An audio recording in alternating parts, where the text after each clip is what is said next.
Ele disse: eu lavo as mãos, eu não carrego a culpa desse inocente sobre a minha vida. Entregou Jesus para aqueles homens.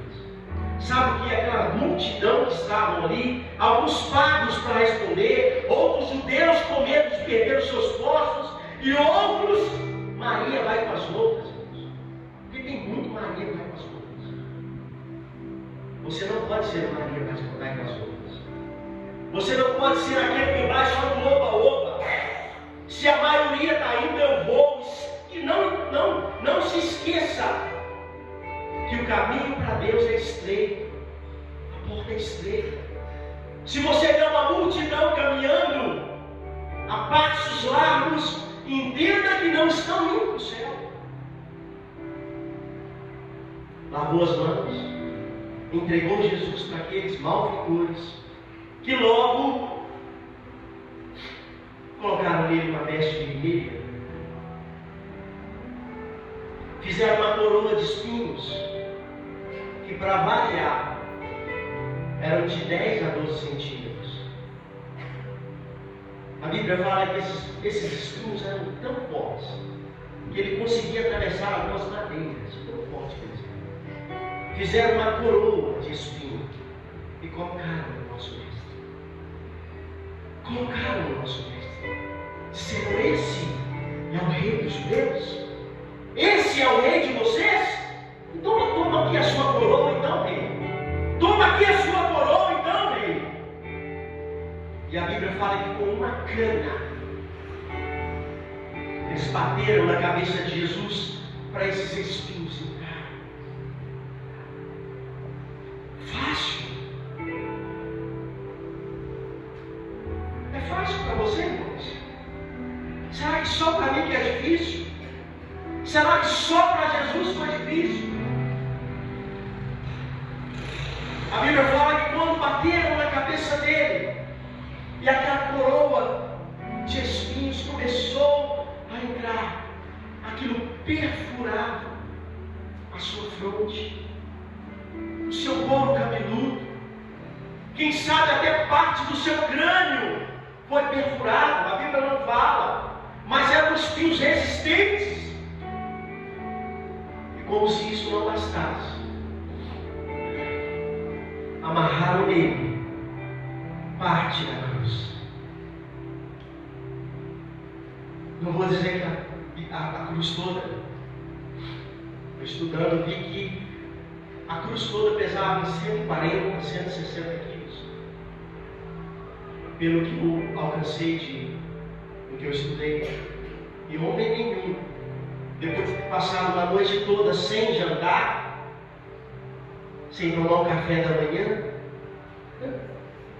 sem dormir, porque você dormiria depois de tantas chicotadas, tantas dores, um lugar frio, uma cadeira fria.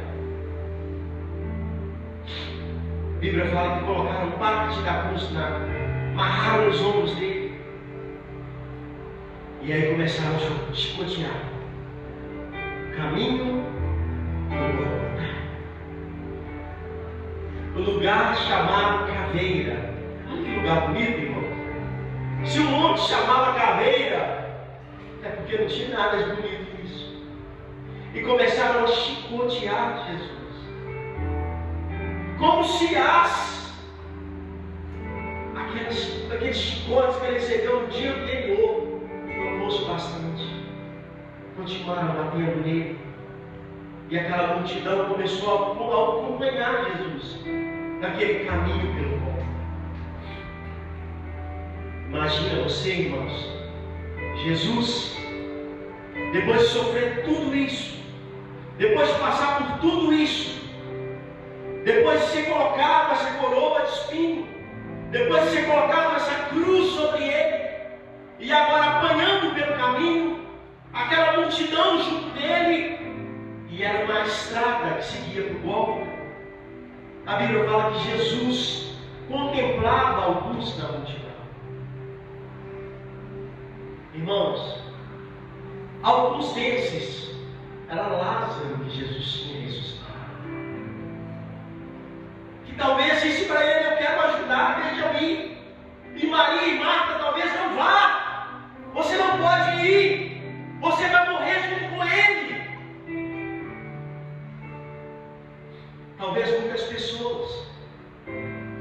que participaram de quando Jesus multiplicou os pães estavam ali.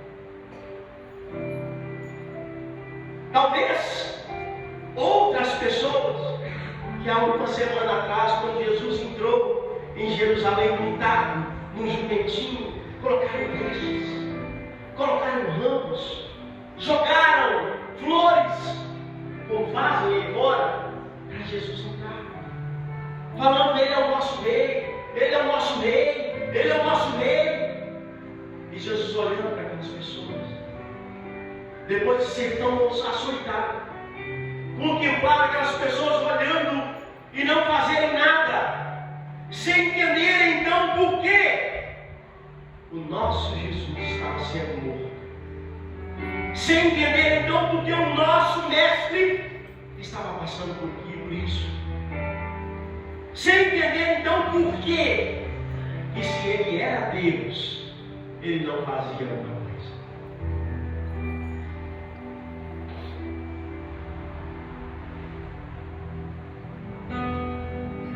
Muito das dúvidas deles, irmãos,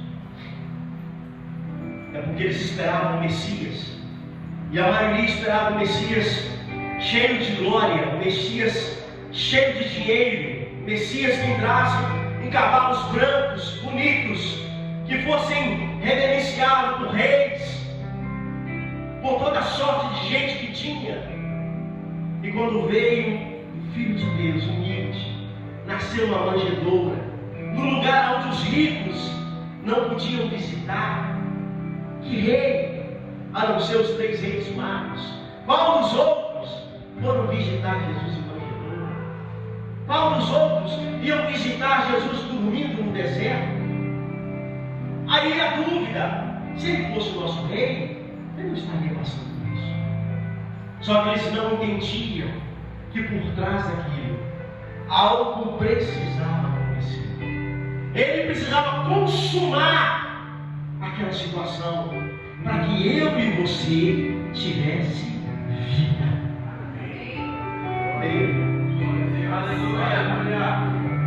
A Bíblia fala, irmãos, que ele foi até o fim. Ele foi subindo. Alguns dizem que ele caiu, eu não consegui essa informação. Alguns dizem que ele tropeçou, eu não consegui essa informação com firmeza para trazer para você, mas eu não duvido que ele tenha tropeçado.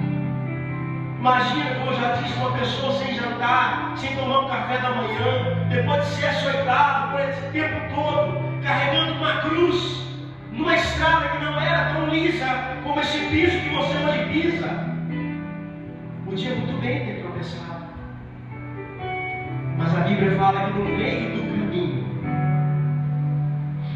ele arrumou um sirineu para ajudar.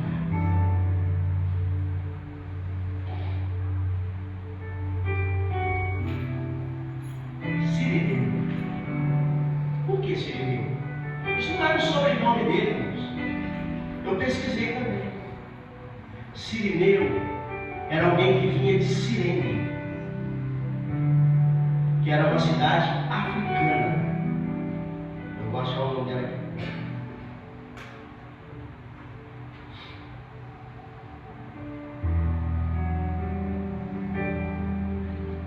Esqueci, daqui a pouco eu acho. Está escrito. Era uma cidade africana, Cirene. E aquele homem estava por visitar aquele lugar. Por que eu pesquisei sobre isso, irmãos? Eu queria deixar bem claro para falar para vocês não entenderem mal. Esse sirineu era um homem negro. Por que negro? Porque do lugar que ele veio. Por isso que eu pesquisei. Negro. Por que escolheram ele para ajudar Jesus? Para envergonhar Jesus. Ah, pela cor? Alguns podem pensar. Não. Se tinha uma multidão subindo com Jesus, por que não escolher alguém que é amigo dele? Por que não escolher alguém da família dele? Por que não escolher um dos seus discípulos, procurar algum deles, escolher alguém de fora para ajudar Jesus.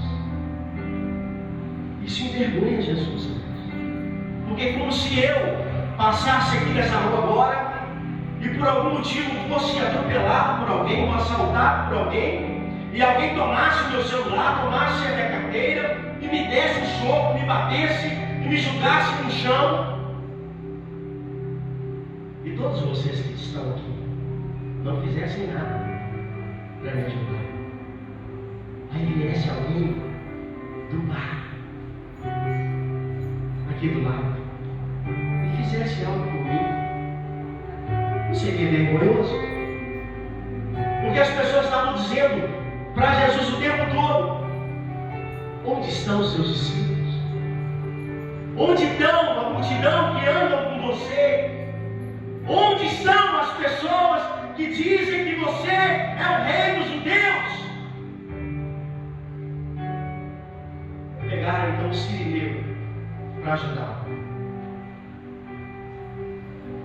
Então aquele homem abraçou com Jesus aquela parte da cruz e continuou seguindo até o lugar onde precisava chegar.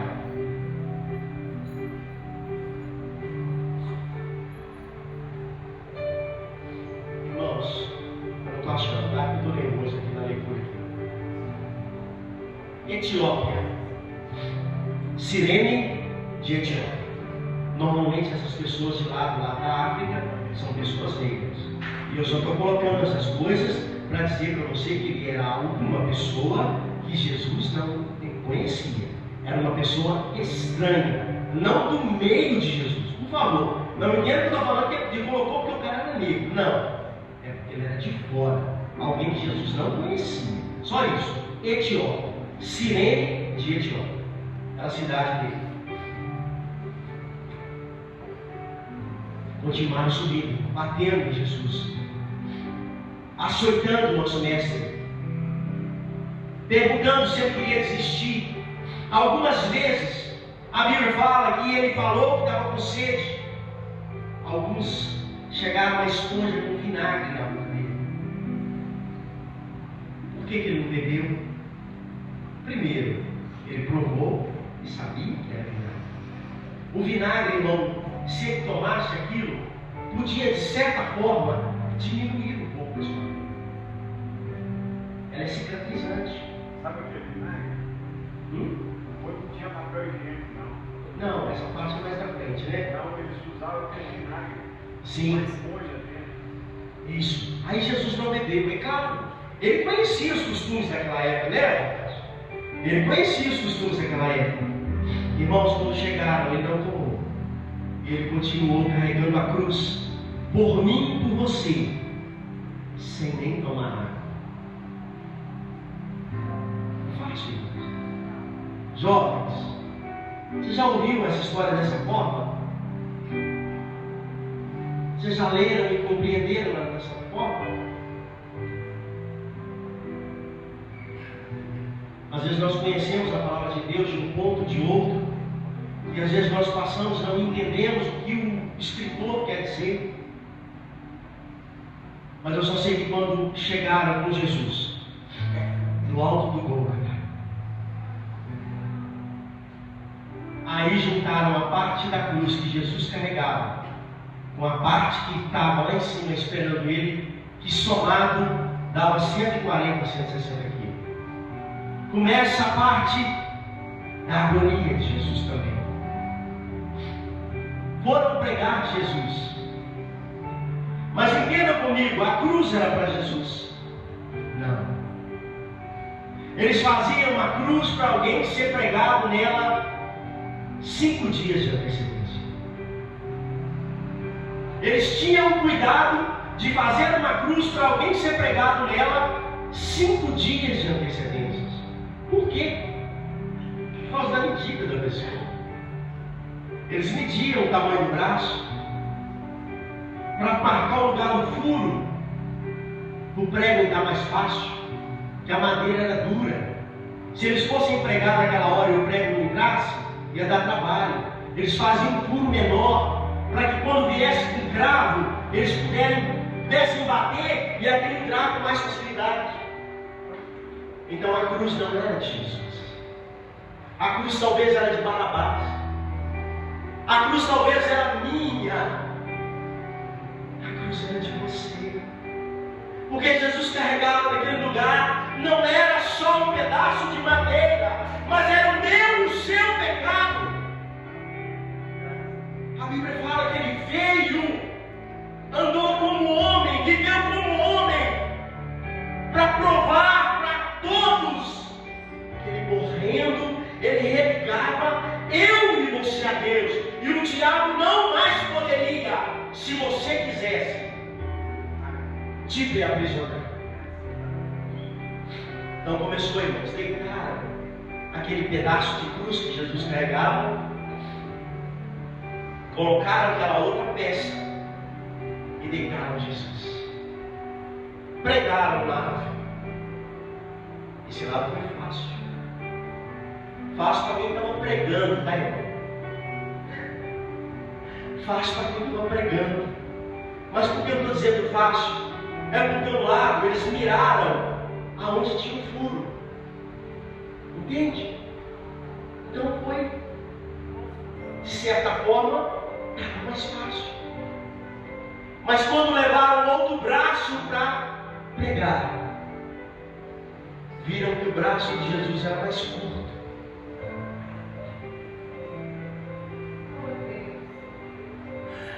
Oh, Deus.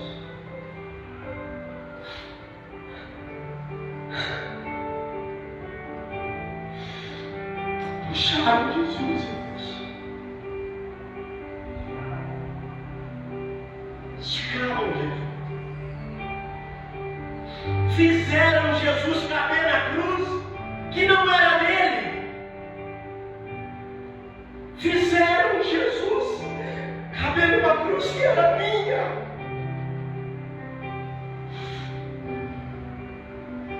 Fizeram Jesus caber numa cruz que era sua.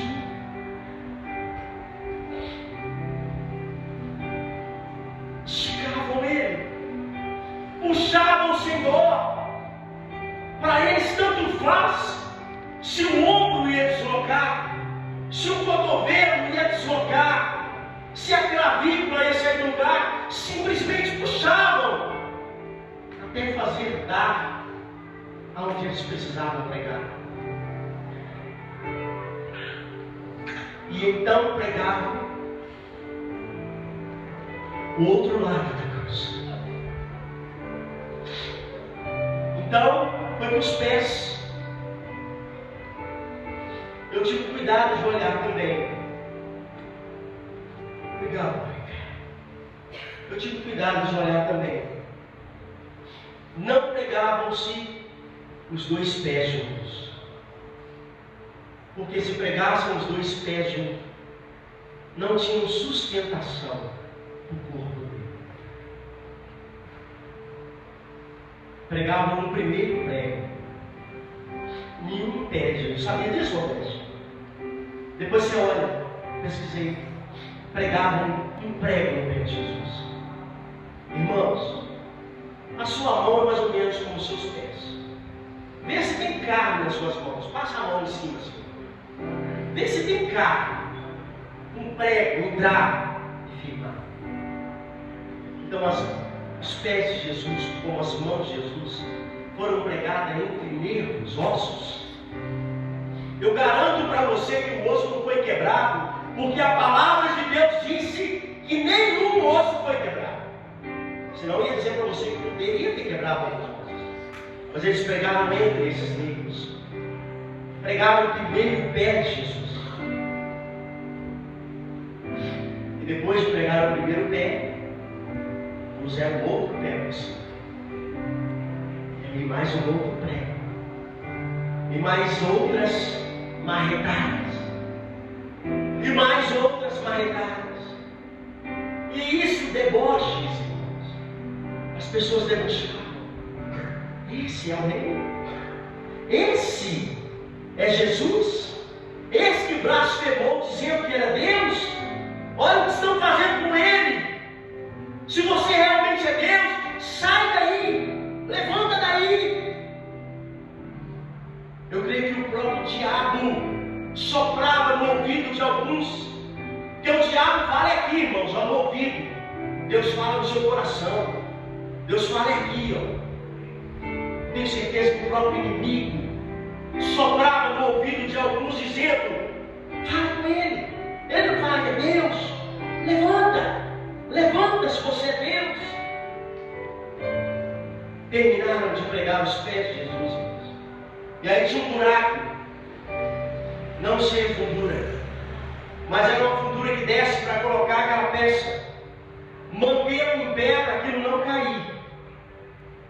Levantaram Jesus da casa e soltaram o corpo de Jesus com aquela cruz dentro daquele buraco. Imagina você, depois de ser pregado, chicoteado, cuspido, blasfemaram contra ele, disseram horríveis coisas contra ele. Ninguém pega um homem preso e tem carinho com ele. Por favor, o senhor entra nesse carburão. Nenhum soldado faz isso com ninguém. Jogaram o corpo de Jesus com aquela cruz dentro daquele buraco. E a palavra de Deus diz que quando a cruz chegou no fundo daquele buraco, os lugares rasgaram. Aqueles buracos rasgaram ainda mais. Eu tenho certeza, irmãos, que Jesus queria gritar.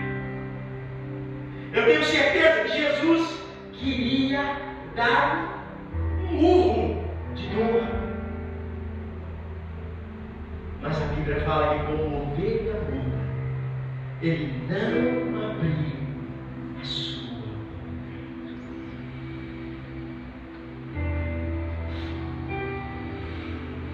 Colocaram Jesus naquele lugar, irmãos. Fizeram o que tinham de fazer naquele buraco, colocaram terra e deixou ele ali por algum tempo. Nas minhas pesquisas, eu percebi que a cruz de Cristo, além da pregação dos pés, das mãos, ela tinha um pequeno apoio atrás, quase na sua nádega.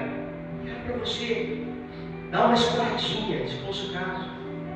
Porque o tempo, o jeito que ele ficava, o corpo tendia para frente. E quando o corpo dele tendia para frente, ele tinha dificuldade para respirar.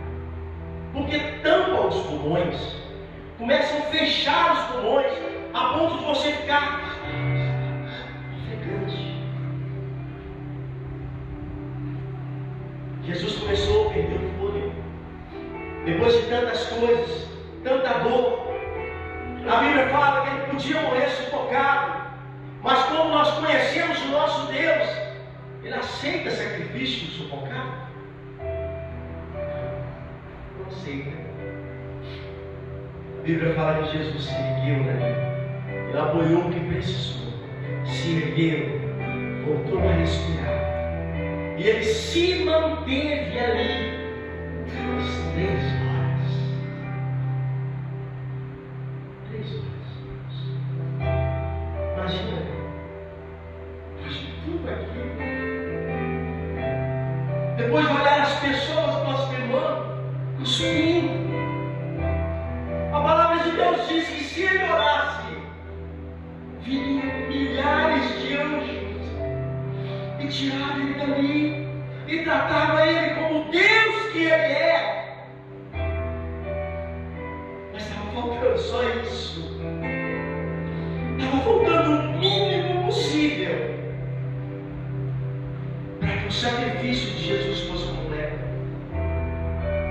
E a Bíblia fala que depois de 3 horas,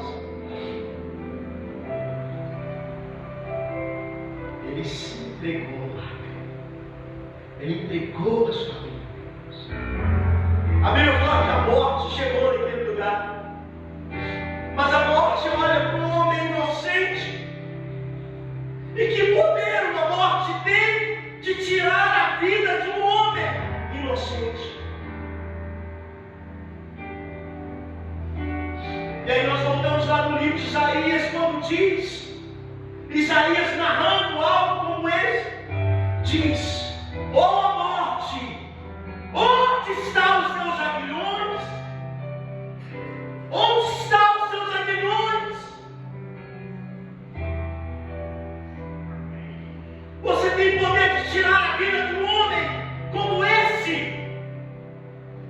Jesus disse: eu estou pronto para morrer.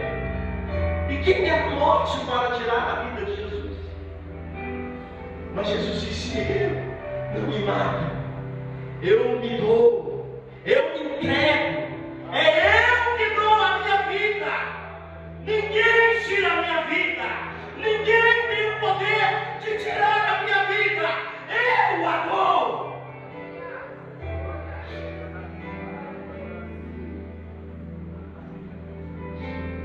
Quase expirando. Depois de tanta dor, Jesus olha para os céus e percebe que Deus, como Deus, como um dos Deus, que ele era homem e era também Deus, ele olha e Deus está de costas para ele.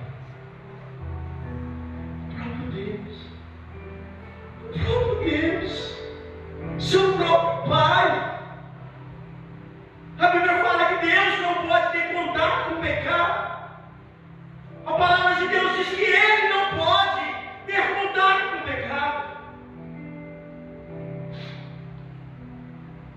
Foi aí que Deus, Jesus disse: Ele, lama sabachthani, que significa Deus meu, Deus meu, por que me desamparaste?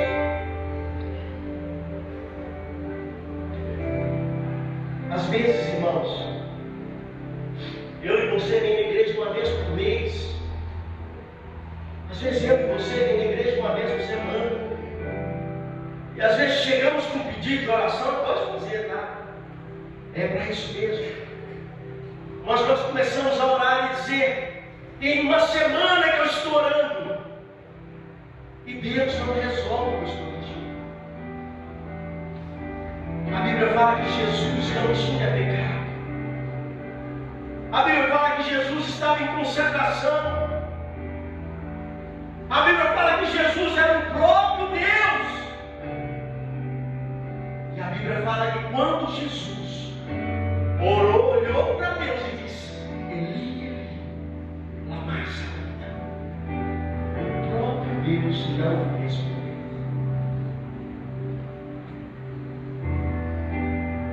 Por que você quer vir na igreja uma vez por semana?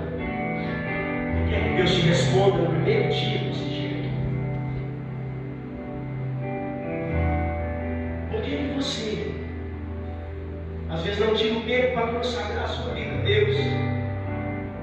Não tem o tempo de leitura a Deus. Mas quando algo terrível acontece, você quer que Deus te responda, quem sabe, primeiro do que aqueles que vêm todos os dias.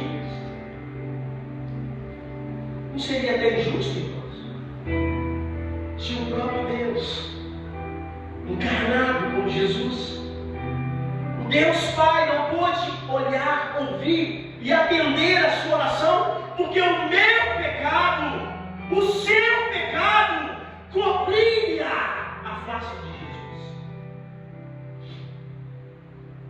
A Bíblia fala que Deus não pode se contaminar, Ele não pode ter contato com o pecado. É por isso que lá atrás Ele matava os homens que não seguiam as leis. Ele acabava consumindo todo mundo. No Velho Testamento, se você torcer, sai sangue. Mas a Bíblia fala que Ele amou o mundo de tal maneira. Obrigada, Jesus. Obrigada, Jesus. Ele amou o mundo de tal maneira. Obrigada, Deus. Que Ele foi capaz de permitir que o Filho dele Aleluia. passasse por uma morte terrível, Obrigada. como essa morte de cruz, para te dar o direito de vida eterna. A palavra de Deus diz que depois disso, depois do sacrifício de Jesus,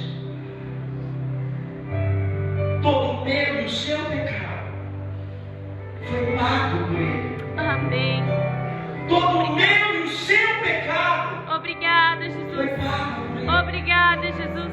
O acusador, que é o diabo, ele não pode mais chegar diante de você acusações.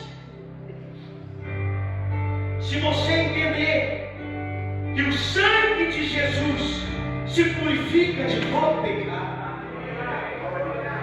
a palavra de Deus diz que todos aqueles que entrarem diante de Deus, não de joelhos dobrados, mas com os corações dobrados, arrependidos, Ele pagou por mim e por você todo o seu pecado. O diabo não pode acusar a sua vida. O diabo não pode mais olhar para mim, para você e dizer: você não pode me expulsar porque você pecou. Você lembra ele? Olha, a palavra de Deus disse aqui: filhinhos, é bom que não pequeis. Mas se vocês pecarem, não precisam fazer como Judas, irem suicidarem. Filhinhos, é bom que não pequeis. Mas se vocês pecarem, lembra que nós temos o Espírito Santo, nós temos um advogado, um consolador, alguém que você pode entrar diante de Deus com o seu coração rasgado, arrependido e dizer: perdoa-me, Deus. Ele fala: todos os seus pecados já foram perdoados. Aleluia! Oh, Jesus! O horário acabou, irmãos. Mas eu creio que se você recebeu o que Deus tinha para te falar, a Bíblia fala que depois disso, ele olhava para o seu pai, e seu pai não poder olhar para ele. Seu pai tem que ficar de costas por causa do meu e do seu pecado. Ele olhou para Deus e disse: nas tuas mãos eu entrego o meu espírito. Aleluia! Obrigada! Aleluia! Obrigada, Jesus! Tudo está consumado. Oh! Nas tuas mãos eu entrego o meu espírito. Aleluia! Oh! Ó morte, onde estão os teus aguilhões? Quem é você, morte? Aleluia! Quem é você, morte? Para tirar a vida de um inocente. Você não foi autorizada a tirar a vida de um inocente. Todo o poder que o diabo tem é das nuvens para baixo.